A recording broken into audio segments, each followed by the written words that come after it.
On connaît déjà la commission de la capitale nationale pour ses lieux. D'ailleurs, on se trouve présentement au Sentier des Grèves.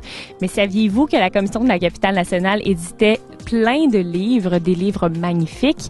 On en parle aujourd'hui avec Monsieur Denis Anger. Parlez-moi de ce premier livre que vous avez apporté, Objet de préférence, qui est magnifique. Ouais, ben c'est le premier des derniers, c'est le dernier des premiers. Finalement, c'est la dernière publication que la Commission a faite, en collaboration avec le Musée de la Civilisation, pour les 25 ans du musée qu'on va célébrer l'an prochain. On a demandé aux conservateurs des diverses collections de nous présenter leurs objets favoris. Donc, ça donne 122 beaux objets et ça s'inscrit dans une grande collection qui s'appelle la Bibliothèque de la capitale nationale. Il y a 15 titres là-dessus. Depuis la création de la Commission, c'est peut-être l'objet dont je suis le plus fier. On s'est dit, il faut qu'on apprenne et qu'on apprenne dans la durée. Donc, on a multiplié les titres. On a travaillé avec des gens de qualité, avec Jean Provencher, avec Pierre Morancy, avec l'équipe de publication de Capot Diamant, Jean-Marie Lebel.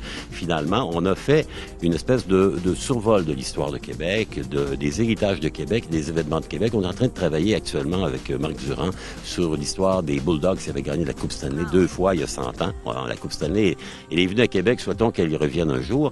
On travaille aussi sur un autre bel ouvrage qui va nous rappeler les 75 ans du stade de baseball de Québec. On ne savait pas, mais c'est un legs de Maurice Duplessis à sa capitale.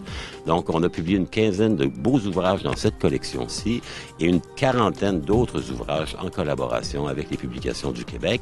Et vous avez sur vos genoux une de nos dernières publications qui s'appelle Le Québec, le berceau de l'Amérique française.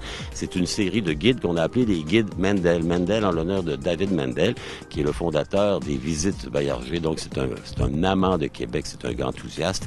Et grâce à sa plume et à l'objectif photo de Luc-Antoine Couturier, qui est un des beaux photographes et des bons photographes de Québec, on propose aux visiteurs dans ce cas-ci, c'est la basse ville de Québec. On descend la côte de la montagne, on s'en va dans le secteur du Vieux-Port et on découvre finalement ce qui a été les pierres fondatrices de Québec, à Place Royale, le commerce, avant de monter évidemment à la Haute-Ville avec les institutions qu'on a déjà traitées dans le premier des deux guides Mendel. Donc, nous sommes des férus de connaissances et la Commission de la capitale souhaite que les gens en sachent davantage sur Québec. On est devenu au fil des années le plus gros éditeur de beaux livres sur Québec. On a vendu près de 80 000 ouvrages dans cette collection-ci et probablement 120 000 dans le reste. Donc, on est très fiers, d'autant plus qu'un beau livre, ça dure plus longtemps qu'une route. C'est-à-dire qu'un beau livre bien protégé, bien mis en bibliothèque, dans un siècle, on va se rappeler encore des 25 ans du Musée de la Civilisation et dans un siècle, on aura probablement repavé 4 fois la rue d'Alousie devant. Donc, il s'agit pour nous de remplir un mandat de connaissance, de promotion et de découverte de Québec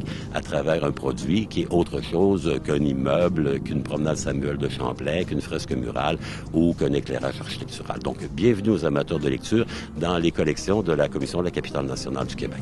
Pour plus d'informations sur les publications de la Commission de la capitale nationale et pour, bien sûr, découvrir notre belle ville de Québec, rendez-vous sur capitale.gouv.qc.ca pour avoir plus d'informations ou rendez-vous dans votre librairie préférée.